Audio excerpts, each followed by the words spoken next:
I was sitting on the wooden bench at the small station in Ridgefield, my purse clutched in my lap and my hands stiff from the cold. The train had come and gone, and so had every other passenger. I was the only one left. The platform was empty, except for an old man sweeping near the edge who didn't seem to notice me, or pretended not to. I wasn't crying. I wasn't panicking, but my fingers were starting to shake. April had told me she'd be right back. She said she was going to move the car closer to the entrance so I wouldn't have to walk too far. I believed her. I watched her walk off with her designer bag swinging from her shoulder and her phone in her hand, typing something, probably texting. Hold on a moment before we move forward. Let us know where in the world you're watching from. And if you're loving these stories, don't forget to hit subscribe. Tomorrow's episode is going to be absolutely mind-blowing. That was almost 2 hours ago. My phone was dead. My wallet had been left at her insistence in the car, so I wouldn't lose it on the train. And now I was stranded. I should have known something was off when she suggested this little trip. In the first place, we should go to Litchfield for the day, she had said. A bit of fresh air, a farmer's market, some pastries. Just us girls. It wasn't something April would normally propose. She wasn't exactly warm to me, not since the beginning. But I thought maybe, just maybe, she was trying to mend things, trying to build a bridge between us. We drove together that morning. She was polite, overly so, asking me if I liked the scarf she bought me for Christmas 2 years ago, commenting on how well I still moved around for my age. When we arrived, she parked far from the station and said we'd walk to get some steps in. I followed her, my knees already sore, thinking it was still good to be out. When we reached the platform, she checked her phone every other minute and kept glancing at me like she was measuring something. That should have been the second red flag. When she left to move the car, I waited. The train came. It left. April didn't return. By the time the next hour passed, I knew. This wasn't an accident. She'd left me here. She'd planned it, and she didn't think I'd be able to do anything about it. She didn't know I still remembered that number. That single number I had memorized decades ago when my life was different. When I was someone else. When I ran things. I stood up, slow but steady, and walked across the street to the small diner I remembered passing on the way in. I asked the young hostess if I could use their phone. She hesitated, looked at me like she was about to say no but then nodded. I dialed the number. My hands weren't shaking anymore. Evelyn? The voice on the other end answered immediately, like they had been waiting all this time. Yes, I said. It's me. I need the car, and I want the Litchfield file ready. There was a pause. Understood. 15 minutes. I hung up, thanked the girl, and walked back to the platform. The wind was starting to pick up. I sat back down and watched the parking lot. Exactly 15 minutes later, a black town car pulled in. The driver stepped out and opened the door for me without saying a word. He was young, probably new, but he wore the same black coat and gloves all of them used to wear.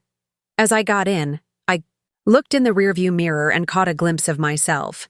My gray hair was neat, my lipstick still holding, but my eyes, they weren't the eyes of a woman who'd just been humiliated. They were clear, sharp. Take me home, I said. But not the apartment, the house. Use the back entrance. Yes, ma'am, he replied. We didn't speak the whole ride. When I arrived, the housekeeper was already waiting at the back door. She didn't look surprised to see me. That was the point. I had kept everything in place, even after I stepped away from it all.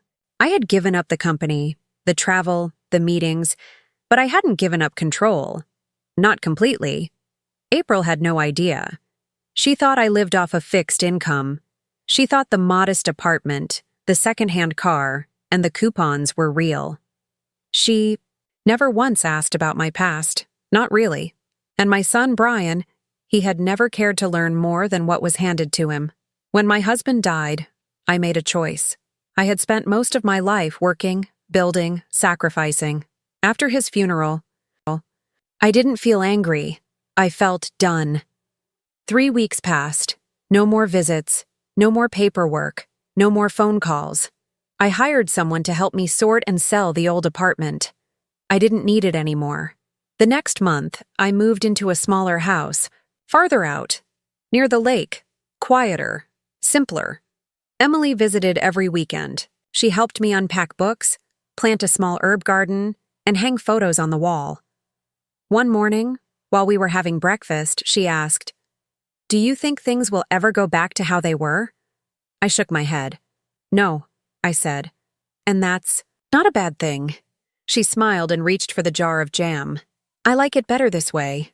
A month later, Brian called again. He asked if he could come by. When he arrived, he stood on the porch for a while before speaking. "I know you don't owe me anything," he said, "but I just want to say thank you for taking care of Emily, for doing everything you did, even when I didn't deserve it. I didn't interrupt. I let her control everything. I let her speak for me, think for me, and I didn't protect you. I see it now." "Do you?" He nodded. "I do." "She's gone?" I asked. "We're separated, officially. I'm working on a place for myself and Emily." I gave a simple nod. "She misses you," he said. "I'm right here." He looked at me and smiled for the first time in years. "I'd like to fix things," he said. "You can start by listening," I replied. "And by showing her that your word means something." "I will." Before he left, he walked over to Emily and hugged her. It wasn't dramatic, it was just real. She hugged him back quietly, then went back to her drawing. Later that night, while cleaning up the dishes, I stood by the window, watching the lake. The house was quiet, and for the first time in a long time, it didn't feel empty. It felt earned. No revenge. No shouting, just silence. My own, and this time, no one could take it from me. Because Harold had already prepared the full audit, every payment I'd ever made to Brian and April's household, itemized, every tuition bill, every rent check, every car lease, every utility. Over 6 years, I had paid nearly $420,000 in total, quietly, through trusts, ghost LLCs, and personal transfers. Now it was all documented, all legally signed and filed. If she filed for guardianship, we'd go to court. And in court, it would all come out. I'd be fine. She wouldn't. April filed the guardianship petition on a Monday morning. It was a half-page statement filled with vague accusations, mental instability, erratic behavior, and unexplained financial influence over Emily. She attached no evidence, just her own written affidavit and a request for an emergency hearing. She didn't know what Harold had. Waiting. The court granted a hearing 3 days later. It wasn't a trial, just a preliminary review, but we showed up ready. I didn't tell Emily. She was at school where she needed to be. Brian came alone and sat in the back of the room. His head was down the entire time. When April stood and made her statement, she tried to sound concerned. She said she respected me, that she used to look up to me, but that things had changed. She claimed Emily was in danger, that I was manipulating her, and that I refused to answer questions about finances. She said I was not the same anymore. Then Harold stood. He didn't raise his voice. He simply handed the judge a folder and said, "We'd like the court to review these documents, Your Honor." Inside were 6 years of financial records, with attached payment logs and check copies, copies of leases, utilities, and tuition records with my name attached, letters from Emily's school counselor and doctor stating her well-being. Signed letter from my physician stating I had no cognitive impairments, a notarized letter from Rebecca detailing April's past behavior and verbal comments, copies of emails and texts, April's own words, threatening and manipulative. The judge read quietly for a long time. When she looked up, she didn't speak to Harold. She looked at April. "Mrs. Brennan, you claimed the respondent is financially unstable and mentally unfit, but the documents here suggest she has provided extensive financial support for your family and that you benefited directly from her care and contributions. Is there anything here you dispute?" April was silent. "Do you have any evidence to support your claims that she is a threat to your daughter or mentally unfit to make decisions?" Still nothing. The judge cleared her throat. "Request for emergency guardianship is denied. In fact, if I see another petition without supporting, Evidence I may consider sanctions for abuse of process. April's face turned red. She looked back at Brian, who still hadn't raised his eyes. I didn't say a word. I didn't need to. After the hearing, Brian followed me out of the courtroom. April was still inside, trying to collect herself. I didn't know she was going to do that, he said, his voice flat. Yes, you did, I replied. He looked away. I'm sorry, he mumbled. I'm not the one you need to apologize to. I walked away without waiting for a response. That afternoon, I sat in the apartment with Emily. She was working on a school project at the table. I hadn't told her about the hearing, but I knew April eventually would. And she'd twist it. Emily, I said, there's something I need you to know. She looked up from her notebook. Your mother said some things about me, things that weren't true. She tried to convince a judge that I was dangerous. Emily didn't look surprised. She just nodded, but it didn't work, I added. Because the truth matters, and the truth always shows up, even if it takes a while. She nodded again. I trust you, Grandma. That night, Brian texted me. Not April, just Brian. Brian, I told her we're done. I can't support what she did. I'm staying with a friend until I figure things out. I didn't reply. A few days later, a letter arrived in the mail. It was from April. I opened it at the counter without sitting down. The letter was short, only 2 paragraphs. No apology, no accountability, just bitterness and blame. She said I had ruined the family and created division for no reason, that I chose money over relationships, that I turned Emily against her. I folded the letter and placed it directly into the trash. And she's not going to stop. We ended the call, and I immediately rang my attorney, Harold. We'd worked together for years. He was the kind of man who spoke carefully and never speculated. When I explained what was happening, he didn't sound surprised. He just asked, "Do you want to go public with your holdings?" "Not yet," I replied. "But I want to make sure she can't do anything behind closed doors. I want everything filed properly. Protective orders, documented timelines, signed testimony if needed." "I'll get started," he said. We prepared a cease and desist letter for April, warning her to stop attempting to access private accounts under false pretenses. We also requested that any allegations against me be formally submitted through court, if she intended to proceed, so we could respond accordingly, with documentation. That same afternoon, Brian called again.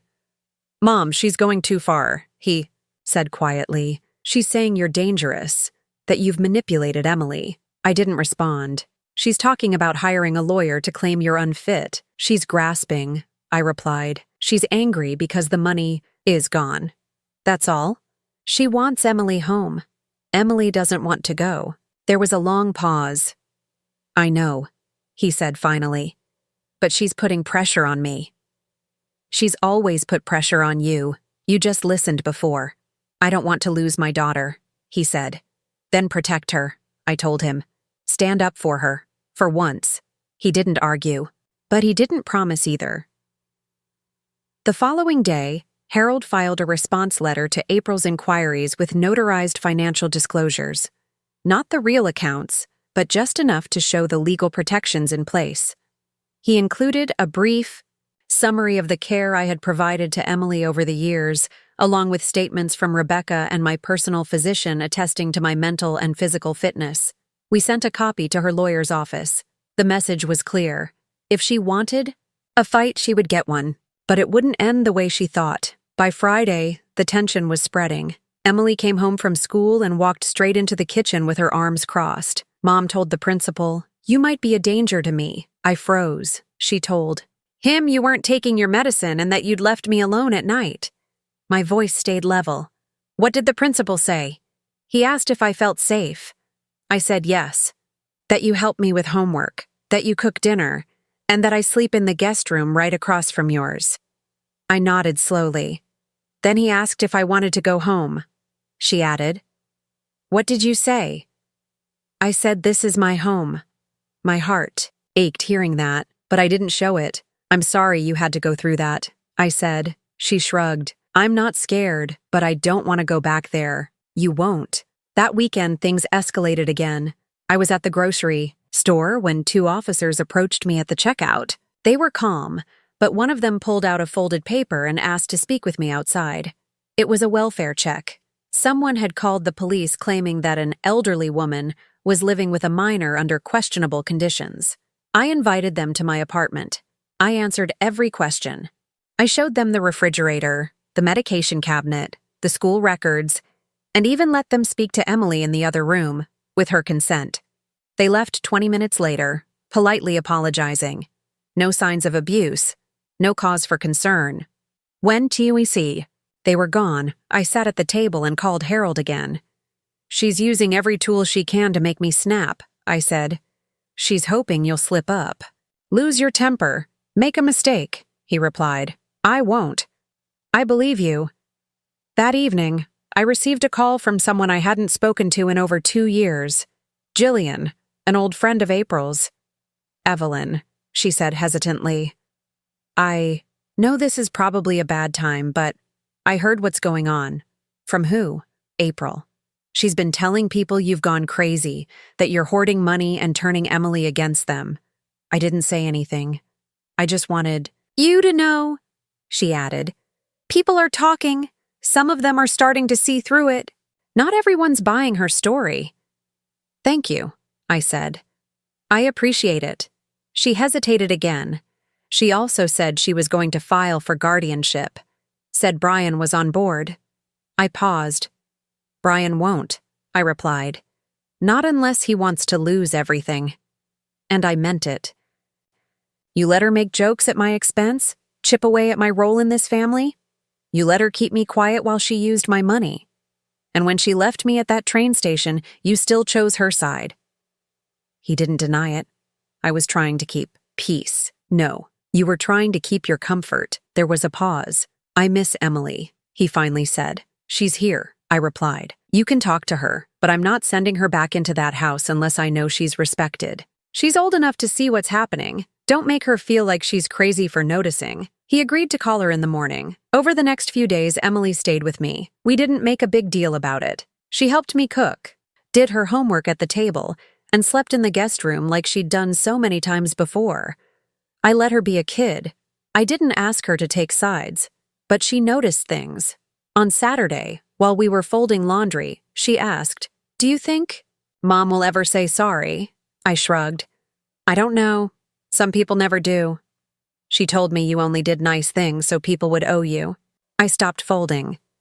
"She said you only paid for things so you could control people." I sat down on the edge of the bed. "Do you believe that?" Emily shook her head. "No. You never asked for anything. You just showed up." I nodded slowly. "That's all I ever wanted to do." That night, Brian called again. "April's parents are coming to stay for a while," he said. "She thinks if she has them here, things will settle down." "That's between the two of you," I said. "She's angry. Says you're trying to turn Emily against her." "I haven't said a single bad word about her to your daughter." "Emily sees what she sees," he sighed. "She's losing it. She keeps saying you're trying to make us look like moochers, that you're trying to embarrass her. Tell her she should be more embarrassed by her behavior than by what's been revealed." Then I ended the call. By Monday, April made her next move. I received a notice from a family mediator. She wanted a neutral conversation about what she called the current breakdown in trust. She requested a meeting, just the two of us. I knew what this was. A trap. She wanted documentation. She wanted a reaction she could spin. I wasn't going to give her one. I declined. A day later, Brian showed up at my door again. Alone. "I think she's planning to make things worse," he said. "I think she wants to make it legal." "Legal how?" "She keeps saying you're mentally unstable, that Emily shouldn't be staying with you." I stayed calm. "You let this go on for too long, Brian. Now you have to deal with the mess." "She said you threatened her?" he added. "I didn't. And you know I didn't." "I do." He rubbed his forehead, looking older than he should at his age. "She's unraveling," he admitted. "She's saying I should take you to court. Force, a guardianship or something." Try to get access to whatever you're hiding. I kept my voice even. Brian, if she files anything, if she puts anything in writing, she's going to regret it. Not because of me, but because it'll force everything into the open, the accounts, the support, the years of expenses. And I promise you, no judge will look kindly on a daughter-in-law who left her husband's mother at a train station alone and then filed for control of her money. He went quiet. I just wanted to warn you, he said. I'm not the one who needs the warning. That night, I reviewed everything with my attorney again. All the documentation, every wire transfer, every monthly bill I'd paid, every record we had of who signed for what, who used which accounts, and who authorized which purchases. I had been quiet for years, but now I was prepared, and April had no idea what was coming. On Wednesday morning, Rebecca called and told me something I had been expecting, but still didn't enjoy hearing. She's been calling every office we're connected to, the school, the leasing company, even the trust's main line. April's desperate. She's asking questions she has no legal right to ask. I nodded, even though she couldn't see me. She's trying to make it look like I've lost control, I said. She told the school she was concerned about your health, said there may need to be a custody evaluation. I sat at the table and pressed my hand to my forehead. That was it. She was making her move. She's going to try and use Emily to get leverage. Yes, Rebecca said. Voicemail. Hi, Grandma. I don't know why Mom and Dad are acting weird, but I just wanted to say I love you. I hope we can still hang out soon. I miss you. That one hit differently. I picked up the phone and called her back. Hi, sweetheart, I said when she answered. Grandma. Her voice lifted immediately. I miss you too. She was quiet for a second. Then she said, Are you mad at Mom? I didn't lie. I'm disappointed, and that's not the same thing. Did she lie? I let that sit. Then I said, She didn't tell the truth, and that's enough for me to take some space. Okay, she whispered. I just want to see you again. You will, I promised. Soon, but it might have to be just us for now. Okay, can we go to the pancake place? Yes, we can. That Sunday, I received a knock at the door. It was Brian. He looked exhausted. His shirt was wrinkled and his eyes were red. Can I come in? No, I said. But you can say what you came to say. He exhaled. Mom, I didn't know everything. I didn't. April, she handled all of it. I just thought that I'd always be there. Quiet, generous, and available. He looked at the floor. I'm sorry. I should have protected you better. I didn't need protection, Brian. I needed respect. And you let her chip that away piece by piece while you stood there and let it happen. He nodded slowly. What do we do now? I don't know what you do, I said. But I'm done pretending this family dynamic was okay. If Emily wants to see me, she can. But I won't go back to how things were. He opened his mouth, like he was going to argue. Then he stopped. I'll tell her you called, he said. That'll make her happy. Thank you. He turned and walked away. For the first time in years, I didn't feel small after one of our conversations. Felt whole. And I had no intention of giving that up again. Emily sat on my couch with her knees pulled to her chest, arms wrapped tight around them like she was holding in something big. I hadn't seen her this quiet in a long time. Normally, when she visited, she talked nonstop, about school, about her friends, about a show she liked, but not today. I brought her a glass of water. She took it but didn't drink. I sat beside her and waited. After a few minutes, she looked over. Did you really pay for our house? I didn't ask how she found out. I just nodded. Why didn't you tell anyone? She asked. Because I didn't want anything in return, I said. I thought it was better to help quietly. She nodded like she understood. Then she reached into her backpack and pulled out an envelope. Mom left this in the kitchen drawer, she said. I don't think she meant to. I read it. I hesitated before taking it from her hands. The envelope was already torn open. Inside was a typed letter, folded in half. It was from my attorney, part of the paperwork we'd sent to finalize the lease cancellation for the Litchfield house. April must have intercepted it before Brian saw it. I skimmed through the document again, though I already knew what it said. A formal notification that the rental agreement had been terminated, effective in 30 days, and that future charges would not be covered by the original paying party, me. Emily looked nervous. She was yelling. She called someone. She kept saying this wasn't fair, that you were doing it on purpose to punish her. I placed the letter on the coffee table and looked at her. I'm not trying to punish anyone, Emily, but I've done enough. She nodded, then looked down. I think she knows that she messed up, but she won't say it. I know. We sat in silence for a while. Then she quietly asked, "Can I stay here for a while?" I didn't hesitate. "Of course you can." That night, I called Brian. "I have Emily," I said. "She's safe. She came here on her own." He didn't yell. He didn't argue. His voice was flat. I figured. She found the letter. A pause. Then, "April's been out of control. She's panicking." I didn't answer. I didn't know about the lease, or the car, or the school payments. I mean, I knew some things, but not everything. She told me we were managing, and you believed her. I didn't want to rock the boat. That's how this all happened, Brian. You stood still while she did the steering. He sighed. "What do you want me to do?" he asked. "I want you to listen," I said. "No more defenses, no more she means well. You let her isolate me. Her eyes scanned the apartment like she was trying to read something off the walls.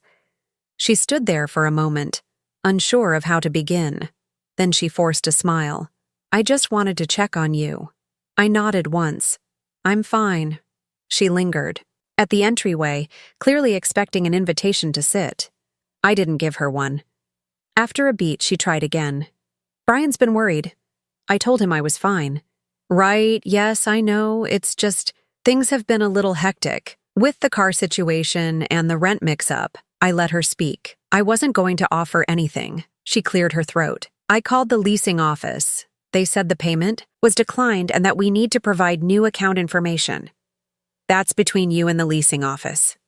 Her face tightened. "Evelyn," she said, her voice dropping into that familiar condescending tone she always used when she was pretending to be concerned. "I just want to understand what's going on. You've always been so helpful, and this sudden change, it's not like you." I walked past her into the kitchen and poured myself a glass of water. She followed me slowly. "Did we do something?" she asked. "If this is about that day in Ridgefield, I already explained that it was a miscommunication."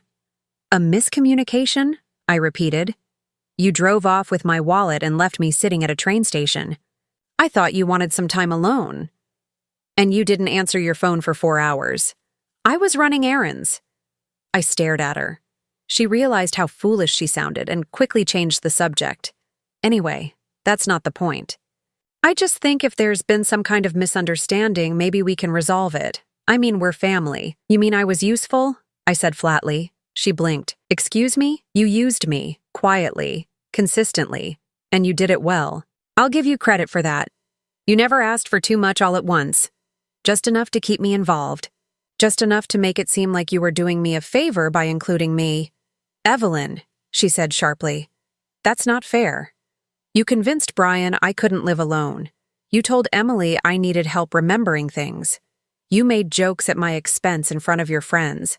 And all the while you were happy to cash checks, drive my car, live in a house I paid for, and let me sit alone at birthday dinners while you thanked yourself for the cake I baked." Her jaw clenched. "I never asked for your money," she hissed. "No," I said. "You just made sure I felt guilty enough to give it." April stood there, her arms crossed, her face pale. "I don't know what you think you're doing," she said, her voice shaky now. "But you're hurting Brian. You're hurting Emily." "I'm protecting Emily," I said calmly, "and Brian. He made his choices, just like you did." She took a step back. "So that's it? You're cutting us off?" "I'm removing myself, that's all." She was quiet for a long time. Then she whispered, "He won't forgive you for this." I didn't respond. I didn't need to. When she realized she wasn't going to win, she turned and left without another word. The next day, Charles informed me that Brian had called the bank trying to gain access to one of the frozen accounts. When they asked for documentation, he claimed there must have been a mistake. He had no idea he wasn't listed on the trust. Never had been. 2 hours after that, I received a voicemail. Brian, voicemail 3. Mom, look, I don't know what's going on. April said you were upset, and I get it. But can we just talk, the 3 of us? Maybe come over for dinner? Emily's been asking about you. I replayed that message twice, not because I was moved by it, but because I was analyzing it. The tone was forced, like he had practiced it. I didn't hear concern. I heard panic. I didn't reply. Instead, I called Rebecca. Has the school made any contact? Yes, she said. They sent confirmation yesterday. Emily's tuition is covered through the next 3 semesters. Good, I said. Keep the payment stream anonymous. Understood. That weekend, I went to a bookstore I used to frequent. I hadn't been there in a long time. I bought 2 new hardcovers and sat at the cafe reading for almost 2 hours without looking at my phone once. No one asked anything of me. No one interrupted. It was the most peaceful I'd felt in months. When I got home, I had 6 missed calls. 4 from Brian, 2 from April. 1 from Emily. Her voicemail was, "Short Emily, when I sold the company, I had insisted the buyer maintain the name, Evelyn's Table, and keep it private. They agreed. I wanted peace, anonymity. I didn't think I'd need that name again, but now I was glad I kept the paperwork." By noon, April was calling 6 times in a row. I ignored all of them. At 1:05 p.m., Brian called. I answered. "Mom, finally." "Where have you been?" "Home," I said calmly. "Why didn't you call back?" "April said you were acting strange. She told me you just wandered off from the platform." I didn't answer. "Did something happen?" he asked. "Yes," I said. "Something happened. She left me there." Brian sighed, but I could already hear the shift in his tone. He knew. He might not have wanted to admit it, but he knew what kind of woman he married. "She said you insisted on staying behind. That you wanted some time alone." "Brian," I said flatly. "She drove away with my wallet and left me sitting on a bench with no phone. If I hadn't remembered a number I haven't dialed in years, I'd still be sitting there." Silence. "She said you were confused," he muttered. "I wasn't." He cleared his throat. "So, are you okay?" "I'm fine, but this conversation is over." "Wait, what do you mean?" "I mean, I'm done, Brian. I won't be reaching out. You'll figure things out soon enough." And I hung up. That evening, I received a message from the housekeeper who manages the Litchfield property. Rebecca. Mrs. Evelyn, they noticed. She called the leasing office 5 times today. Wanted to know why the account was declined. You want me to tell her? Something? Me. No, let her guess. The next few days unfolded exactly as I expected. April texted again, then emailed, then tried to play sweet. April. Evelyn, I think we may have gotten off on the wrong foot. I didn't mean for things to get tense. If there's anything we need to discuss, maybe we can meet for coffee? I said nothing. Then came the passive-aggressive messages. April. I just checked the rent account. It looks like there's been a problem. I know you've always helped with things before, and I just want to make sure you didn't forget. And then the angry ones. April. This is really unacceptable. You don't get to play games with our lives just because you're upset. I didn't respond to any of them. On Friday afternoon, I got a call from Emily's school. "Mrs. Brennan?" The office administrator said, "We received notice that your tuition account has been adjusted. We just wanted to confirm the change." "Yes," I said. "Please keep the arrangement discreet. Emily doesn't need to know anything has changed."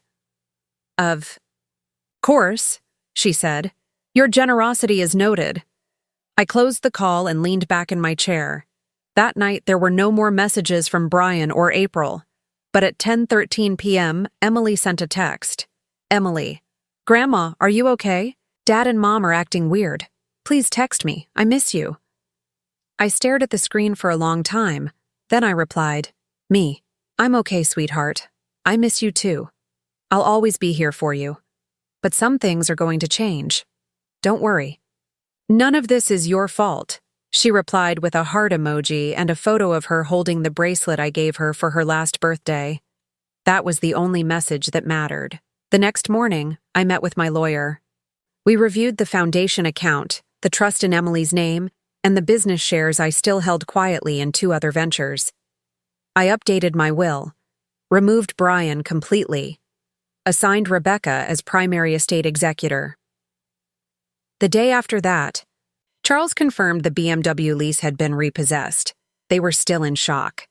They hadn't reacted yet, but it was only a matter of time. And I was ready. 2 days after I froze the accounts, the first sign of panic came not from Brian, but from April. I was watering the plants in the apartment, something I hadn't done with any routine in months when the buzzer rang. I rarely got visitors. My neighbors were polite but kept to themselves, and I liked it that way. I walked to the intercom and pressed the button. Who is it? Silence at first, then her voice. It's April. I said nothing. I know you're home. I saw the car downstairs. Evelyn, can we talk? I didn't respond, but I opened the door. When she stepped inside, I noticed immediately that she didn't look like herself. No makeup, her hair pulled back sloppily, and she was wearing sneakers. She never wore sneakers unless she was at the gym. I moved into that small place near Brian's home because I wanted to be close to my granddaughter. I let April believe I was retired with barely anything because it made her feel superior. She treated me like a relic. I let her.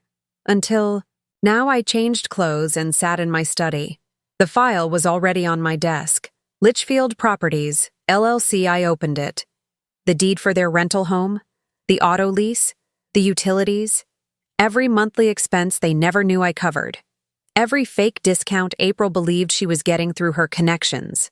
Every check that had passed through my hands before, arriving anonymously in their mailbox.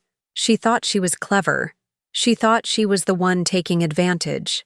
And that day at the train station, she thought she'd gotten away with the final insult. But now, it was my turn, and I wasn't going to scream. I wasn't going to argue. I was going to erase myself completely. From their accounts, their bills, their safety nets.